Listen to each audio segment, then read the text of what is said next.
Quem se liga, você tem um tempinho para falar? Nunca é menos de 1 hora, né? A gente costuma conversar ao telefone. Meu pai sempre diz assim, ó, conversa de pastor não tem fim, tá? Quando começa a falar, não para nunca. Mas o pastor Manolo tem sido um grande amigo, agradeço a Deus por ele estar aqui nos ajudando nesse período ainda de adaptação. E também fico feliz de estar aqui na igreja de Dallas, a igreja brasileira de Dallas, uma igreja que eu tenho um carinho muito especial por ela já há algum tempo. Vou contar para vocês, alguns não sabem disso. Mas já há algum tempo que eu já tenho um carinho muito especial por essa igreja, porque ela serviu de refúgio para pessoas que eu quero muito bem, que fazem parte da minha vida. Quando eu fui ser pastor na igreja do Capão da Embuia, na cidade de Curitiba, meu primeiro distrito, assim que eu cheguei lá, havia uma família que havia acabado de chegar dos Estados Unidos e que frequentava essa igreja, que era a família Gomes, era a irmã Sidney com os seus filhos, o Marcelo, o Cláudio, o Davi. Eles tinham frequentado a igreja de Dallas e eles estavam chegando praticamente comigo. E naquele ano em que eu cheguei a Curitiba, um grande amigo meu, um companheiro de ministério, o pastor Cleiton Feitosa, estava se mudando para os Estados Unidos e foi aqui na igreja de Dallas que ele frequentou durante um bom tempo. E nesse período em que os dois frequentaram aqui, tanto a família Gomes quanto o pastor Cleiton e a Delma, eles conheceram alguém que é da minha família, que frequentava essa igreja e que estava antes deles e ficou um pouquinho depois, que é a Leda e o Luciano. Então a Leda é minha prima primeira, ela é a minha mãe e a mãe dela são irmãs, e eu sei que a Leda está nos assistindo agora pela internet, ela acabou de mandar uma mensagem, estou assistindo hoje pela internet, mandou um abraço para todos vocês. Então eu sempre tive um carinho muito especial, quis conhecer a igreja que abrigou esses meus amigos, porque foi muito importante para a vida deles, para a vida espiritual deles, essa igreja, e graças a Deus estou tendo essa oportunidade. Já tinha vindo aqui para alguns eventos, alguns momentos, mas é a primeira vez que tenho a oportunidade de pregar, que Deus possa realmente continuar abençoando essa igreja nesse ministério maravilhoso de abrigar aqueles que aqui chegam, né, e aqueles que aqui estão crescendo. Eu estou naquela fase assim, de quando eu vou pregar em alguns lugares, eu já levo a foto da família, porque a gente não tem condições de ficar carregando todo mundo junto. Aí está a minha família, o pastor Manolo falou um pouco sobre eles, vê a minha esposa está ali, a Cláudia, do lado dela está o Vitor, que é o filho mais velho, o Arthur, logo ao meu lado, que é o do meio, e a Gabriela, a nossa caçulinha, e eles realmente não puderam vir, queriam estar aqui, mas as atividades hoje estão muito intensas lá na nossa igreja, infelizmente eles não puderam estar. Mas pastor, pastor Manolo, eu aprendi a dar graças em tudo, né? Você disse que, infelizmente, hoje é dia de jejum e oração, mas eu consigo ver gratidão em tudo, porque eu vou poder postergar um pouquinho mais a minha briga com o coentro, né? Dar uma esticadinha, quem sabe, um pouquinho mais esse encontro enfático com o coentro. E tem uma outra grande vantagem, porque como hoje é jejum, ninguém vai ter desculpa de sair mais cedo para fazer comida. Então eu posso pregar à vontade, eu posso esquecer do tempo, esquecer do relógio, porque ninguém vai dizer assim, eu preciso correr correndo, tenho que fazer comida, porque hoje é dia de jejum e oração. Então, temos que dar vantagem a Deus em tudo, agradecer a Deus por tudo. É um privilégio estar aqui, e eu quero começar contando uma história muito interessante que aconteceu comigo. Numa das viagens que eu estava fazendo do Egito para casa, no período de férias, a gente sempre passava as férias no Brasil, e numa dessas viagens que eu havia feito, nós viajamos do Cairo para o Brasil, e como não há voos diretos do Cairo para o Brasil, sempre nós tínhamos que fazer alguma conexão em algum lugar. E dessa vez eu estava voando pela Turkish Airlines, que é a companhia turca, então o voo era Cairo, Istambul, depois de Istambul até São Paulo. Só que na volta eu voltei sozinho, a minha esposa tinha ficado com os familiares, ela sempre ficava um pouquinho mais de tempo com os filhos, e eu estava voltando viajando sozinho, de São Paulo para o Cairo. Um voo noturno, um voo que levava mais ou menos, de São Paulo até Istambul, mais ou menos umas 16 horas de viagem, e depois de Istambul para o Cairo, mais umas 4 horas e meia, contando com o tempo de espera no aeroporto de Istambul. É um voo que naquela época, esse que eu fiz, durava 27 horas e meia, quase 28 horas. Então, um voo cansativo. Quem aqui, todos já viajaram de viagens internacionais, você sabe que é muito tempo trancado dentro de um avião, né? E você não sabe o que faz, você pode inventar 1000 coisas para fazer, né? Tem gente que gosta de ler, eu não consigo, eu começo a ler, me cansa. Mas ainda bem que muitas empresas, elas têm um serviço interessante, que é esse aí, ó. Tem uma televisãozinha na frente, né? E ali você vai podendo escolher os filmes para poder passar o tempo. Aí você calcula, cada filme 1h30, eu tenho 16 horas, dá para eu aproveitar o tempo e ver muita coisa. Como eu tinha voado na ida, eu já tinha assistido os lançamentos, os mais interessantes. Quando eu estava voltando, eu já não tinha muita coisa para ver. Eu comecei a passar um menu de filmes para ver o que tinha de interessante. E eu me deparei com um filme que eu até me estranhei, porque assim, poxa vida, eu nunca vi esse filme antes. Esse filme aqui, ó, Ben-Hur. Opa, volta. Aqui. Esse filme aí, Ben-Hur. Esse aí é um remake do filme, né? O filme original mesmo, é esse slide aqui, é o filme. Esse aqui é meio desobediente, né? Você manda. Esse aqui. O filme original é esse aí, gravado por volta dos anos 60. Primeiro filme a ganhar 10 Oscars, muito famoso. E aí eu me dei conta de que nunca tinha assistido a esse filme aí. Então eu não tinha ideia de qual era a história por trás do filme Ben-Hur. E como era um filme novo, eu pensei, poxa, interessante, um filme novo, quem sabe assim eu posso entender melhor, talvez a filmagem seja melhor. Comecei a assistir o filme, estou assistindo o filme. Filme interessante, desculpa se você nunca viu, eu vou dar uns spoilers aqui para você, mas eu preciso ilustrar bem o filme, a história. A história do filme é o seguinte, é a história de 2 irmãos, que um era um príncipe judeu, o pai dele era um grande, da família nobre judaica, então ele era um príncipe judeu, e o pai havia adotado um garotinho que era romano. E o pai queria que os dois garotos crescessem juntos, porque na época em que eles estavam, que o filme se passa na época de Jesus, na época do Messias, passa então no período em que Israel estava sob o jugo romano. Mas havia um certo respeito para com a liderança judaica. Então, o pai queria que aquelas 2 crianças crescessem juntas, mostrando para o povo que era possível viver em harmonia, mesmo sendo de um outro país, de outra etnia, de uma outra religião. Esses garotos, eles crescem juntos, eles se tornam grandes amigos, grandes parceiros de aventuras, mas por algumas questões da vida, eles acabam se separando. Há um problema entre eles, eles se separam, e aí eles se tornam grandes inimigos. Inimigos mortais, um querendo a morte do outro. O filme se desenrola, então, contando essa trajetória de 2 irmãos que eram muito próximos e que se tornam inimigos. E a história vai se desenrolando, até que chega lá no final, e é a famosa cena da corrida de bigas, onde um está disputando com o outro, para ver quem é que vai vencer, e quem perde geralmente, praticamente morria. E o filme vai terminando, e quando o filme termina lá no final, eu comecei a pensar, tem uma coisa errada, tem uma coisa que eu não entendi nesse filme.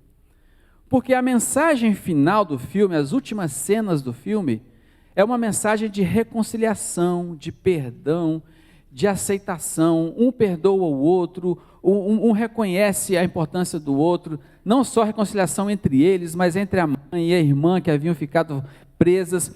A mensagem final do filme era uma mensagem de reintegração da família, reconstrução da família, de arrependimento, de perdão.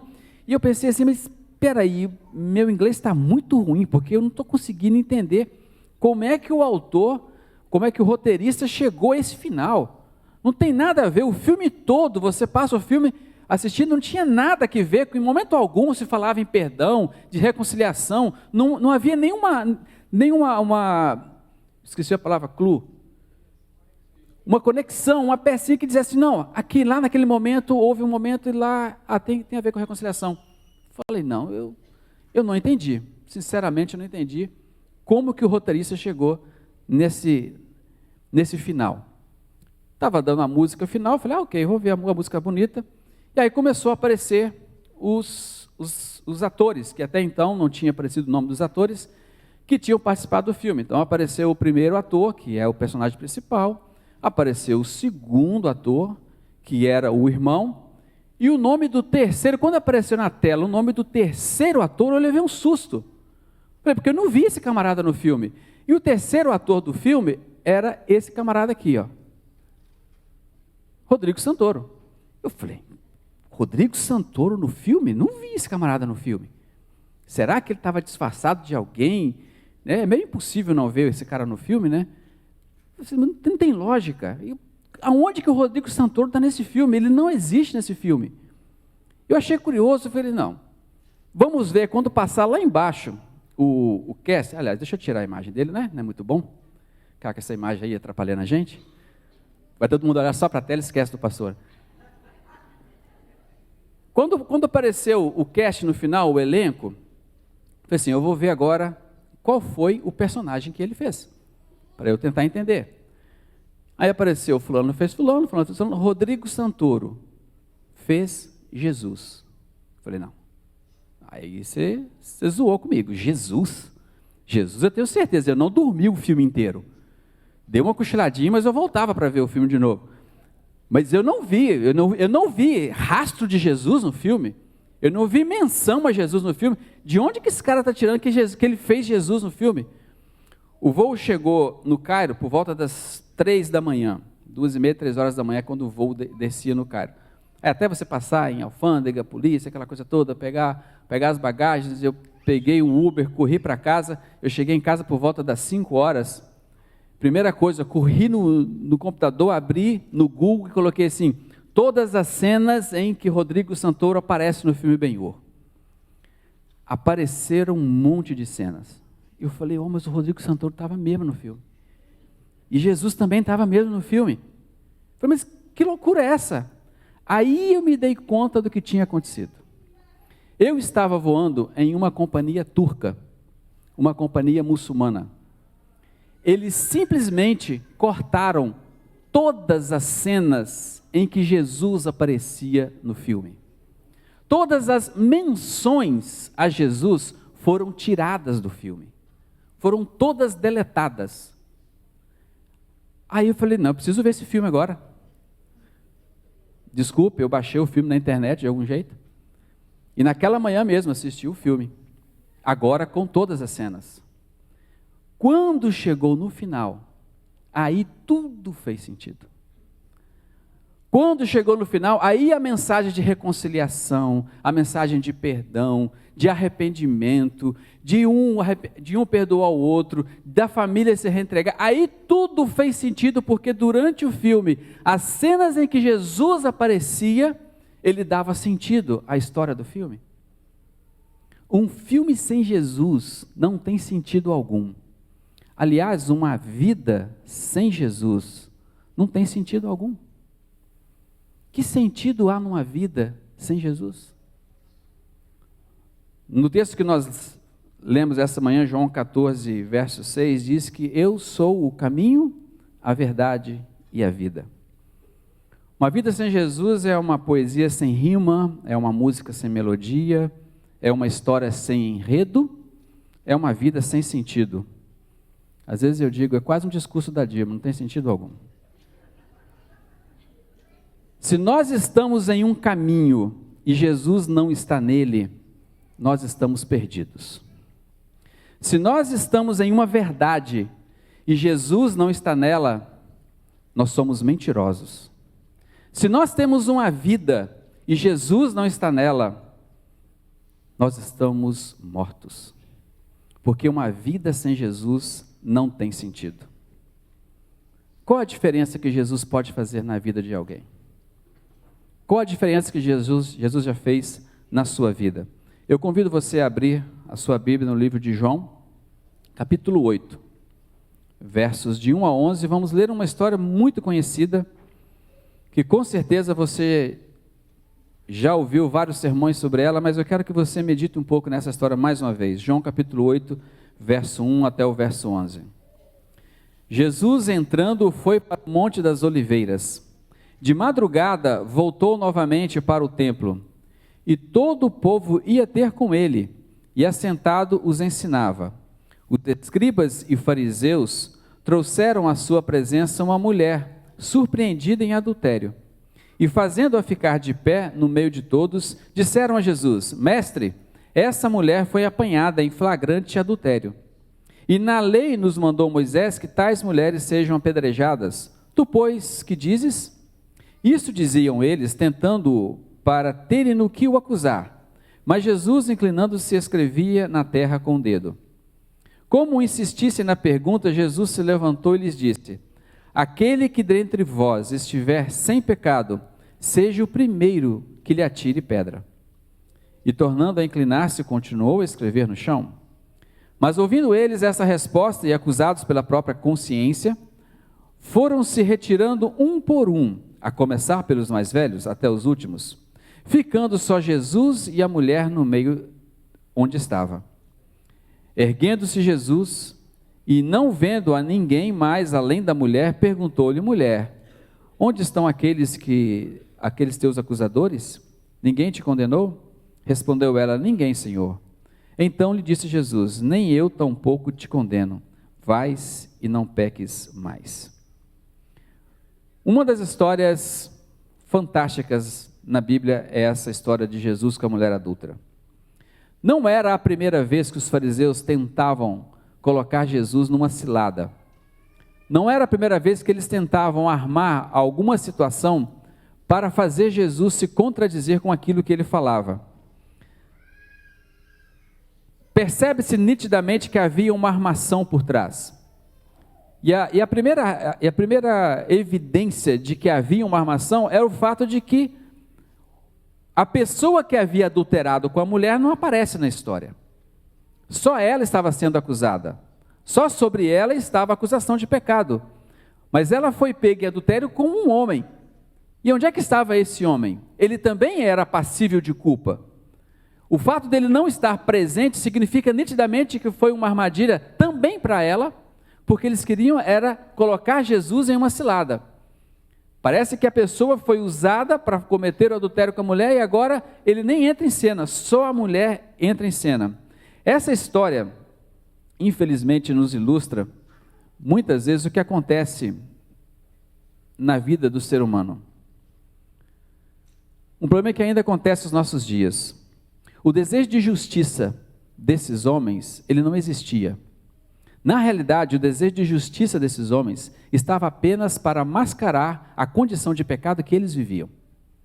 Eles estavam usando aquela situação para colocar Jesus em uma cilada, mas também eles estavam colocando aquela situação como uma cortina na frente deles, para que ninguém percebesse o erro e o pecado deles. Por que eu digo que esse é um problema que ainda existe, é um problema da natureza humana? Porque todas as vezes em que você ver alguém se levantando apenas querendo fazer justiça, sabe aquelas pessoas que só gostam de acusar os outros, o erro dos outros, o pecado dos outros, o pecado que está entrando na igreja? Saiba de uma coisa, por trás dessa pessoa tem um pecador que está escondendo alguma coisa. Via de regra, nós seres humanos acusamos nos outros os erros que nós temos em nós mesmos. É uma maneira do ser humano de mascarar sua culpa. É achar alguém mais culpado que ele. A melhor maneira de eu amaciar minha consciência com os meus erros, com os meus pecados, é quando eu acho alguém que eu penso que é mais pecador do que eu. Aí então eu começo a acusar essa pessoa, porque na realidade eu quero mostrar que ela é pior do que eu. Eu arranjo uma justificativa para o meu erro. E esses homens estavam fazendo exatamente isso. Eles estavam apontando o erro daquela mulher para esconder da sua culpa. Por trás de todo pseudo desejo de ver justiça, há um pecador querendo encobrir os seus pecados. Nos meus 20 e poucos anos de ministério, mais de meio século de vida, eu já vi isso acontecer em várias vezes. Já aconteceu comigo? Eu já fui acusado por alguém, já fui criticado por alguém, mas na realidade a pessoa estava vivendo em pecado. E isso continua acontecendo desde aqueles tempos e até hoje, porque infelizmente essa é a natureza humana. Nós queremos sempre justificar os nossos erros com os erros dos outros. Os fariseus não estavam preocupados com justiça, em momento algum eles estavam. Eles queriam era colocar Jesus numa situação constrangedora. Por quê? Porque diziam que Jesus era amigo dos publicanos e pecadores. Ele era amigo daqueles que a sociedade desprezava. E agora então, a pergunta era clara: Senhor, o que fazemos com essa mulher? A lei de Moisés manda fazer uma coisa, o que o Senhor faria? A pergunta era clássica, aquela pergunta, ou é o sim ou é o não. Se Jesus dissesse, ok, não tem problema nenhum, o pecado dela, vamos perdoar, está vendo? Ele está contra a lei de Moisés, ele não aceita a lei de Moisés. Se Jesus dissesse, não, tem que cumprir a lei, apedrejem a mulher, eles iam dizer, está vendo? Ele não é tão amigo dos pecadores publicanos, ele é duas caras, ele faz uma coisa e diz outra. Ou seja, em qualquer resposta que Jesus desse, ele estaria numa situação complicada, ele estaria se autocondenando. Ou seja, naquele momento ali, o que menos importava para eles era quem? A mulher pecadora. Que importância tinha a pessoa? Nenhuma. Que importância tinha a pessoa que havia cometido pecado e que estava arrependida? Nenhuma. Ninguém estava se preocupando com ela. Uma vez um pastor chegou na igreja e um irmão perguntou para ele assim, pastor, o senhor é daqueles que chamam o pecado pelo nome? Ele diz, não, irmão, eu prefiro chamar o pecador pelo nome. Ninguém estava preocupado com a situação da mulher. Por que ela havia pecado? As circunstâncias que a levaram a cometer esse tipo de... Por que ela estava vivendo aquela vida que ela estava vivendo? Ela, ou a pessoa que havia adulterado com ela, eram peças de um xadrez jogado politicamente pelos fariseus, com apenas o objetivo de incriminar Jesus. A preocupação com a pecadora? Ninguém. Ninguém estava aí para a pessoa. Irmãos, muito cuidado quando lidamos com os pecadores. Muito cuidado. Podemos nos esquecer de que por trás de um pecado, de uma pessoa, há uma pessoa que tem nome, que tem uma história, que está sofrendo. E aqueles homens estavam simplesmente querendo usar um momento para acusar Jesus. Ninguém estava preocupado se ela estava arrependida. Ninguém estava aí para isso. Apenas acusar Jesus. Quando Jesus dá a clássica afirmação que ele faz, quem não tiver pecado, que atire a primeira pedra, Jesus não estava apenas passando a mão sobre a mulher, ele estava nos dando uma lição sobre o relacionamento humano e que deve permanecer até os nossos dias. E por trás dessas palavras de Jesus há uma afirmação simples: ninguém é melhor do que ninguém. Ninguém pode olhar para o outro se julgando mais santo do que o outro, ou melhor do que o outro, porque no fundo nós somos todos iguais. Não há diferença. A Bíblia fala que quando Deus olha para a terra, Ele não acha um justo. E há pessoas que se escondem por trás de uma casca de santidade para ficar acusando os outros dos erros que eles cometem. Mas o que Jesus está dizendo é claro, não há ninguém melhor do que ninguém. Infelizmente a natureza humana nos leva a fazer isso. Nós somos todos iguais, todos nós carecemos da mesma graça, da mesma misericórdia, do mesmo Jesus em nossa vida. Por volta dos anos 70, uma experiência muito interessante aconteceu aqui nos Estados Unidos. Um grupo de psicólogos quis testar um pouco da natureza humana. E eles fizeram o seguinte, eles pegaram 2 viaturas policiais. Pegaram essas viaturas e estacionaram elas numa rua, em 2 lugares diferentes. A primeira viatura eles colocaram em Palo Alto, na Califórnia, um dos lugares mais ricos do mundo, uma região de pessoas muito abastadas, uma região muito especial. Em Palo Alto ficou aquela viatura. A segunda viatura eles colocaram no Bronx, em Nova York, um dos bairros mais violentos, naquela época, um dos bairros mais violentos do mundo. Colocaram essas viaturas e deixaram essas viaturas lá para ver o que iria acontecer. Na primeira manhã, colocaram ela no final do dia, na primeira manhã a viatura que estava no Bronx, ela apareceu com todos os vidros quebrados, os pneus furados e já algumas coisas tiradas de dentro. A viatura que estava em Palo Alto estava intacta, perfeita, nada tinha acontecido. Eles deixaram um pouco mais, no segundo dia, a viatura do Bronx já estava praticamente toda depenada.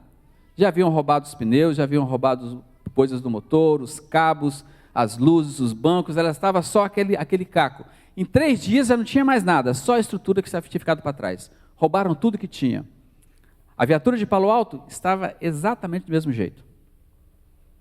tempo passou depois de... Eles poderiam ter terminado a experiência aí, e tá vendo? Quanto mais rico o lugar, mais educadas são as pessoas. Quanto mais pobre, há mais violência. Mas eles não fizeram isso, eles continuaram o experimento. E depois de 4 dias, 4, 5 dias, a viatura de Palo Alto continuava idêntica, do mesmo jeito, nenhuma mudança. Eles fizeram uma coisa, eles foram lá e quebraram o vidro da viatura. Os próprios psicólogos quebraram o vidro, deixaram o vidro quebrado. No outro dia, ela começou a ser depedrada. Já arrancaram alguns aparelhos de dentro, de comunicação. No segundo dia já tinham furado os pneus, já haviam quebrado os outros vidros. Depois de uma semana, a viatura de Palo Alto estava exatamente igual à viatura que tinha sido deixada no Bronx. Só levou um pouquinho mais de tempo. Só porque eles quebraram o vidro da viatura. Depois desse experimento surgiu a famosa escola de Chicago, que diz que onde você quer diminuir a violência de um lugar, você mantém as ruas limpas, as janelas todas perfeitas, sem pichações, e Rodolfo Giuliani, o prefeito de Nova York, implantou esse sistema em Nova York para diminuir a criminalidade, realmente funcionou. Mas o que esse experimento nos mostra é que no fundo, a natureza humana é igual, não importa se você é rico ou é pobre.